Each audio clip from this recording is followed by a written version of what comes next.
5 жасар қызды қалай ол? Өкінішке орай, Сарыағашта болған оқиға мынау. Біздің сот жүйесі дейміз ба, соның әлсіздігінің нәтижесінде деп ойлаймын. Өйткені бірден 2 рет сотталған адам түрмеде болған. Жақында ғана қылмысқа тартылған адам 5 жасар қызды қалай ол? Қалай мына миға сиятын тірлік жасап отыр ол? Өкінішті, жүрек ауырып жатыр. Бұл сәбидің не кінәсі бар? Біздер мынау сана сезіміз қандай жерге бара жатыр? Неге бізге? Неге?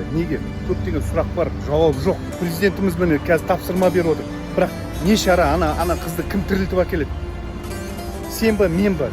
Қолымыздан түк келмейді. Бірақ осы нәрсе болашақта қайталанбас үшін мынау сот жүйесіне енгізу керек, өзгерістер енгізу керек.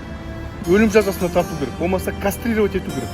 Медициналық болсын, басқа тұрғыда біз шара қолдануымыз керек. Бұрынғы түрмелерде ондай адамдарды қыстеке қылып жазасын беретін, қазіргі түрмелерде ондай да жоқ. Негізінде сол Сарыағаш жұртшылығына жүгірмекті беру керек еді. Жазасын бірден алдырту керек еді.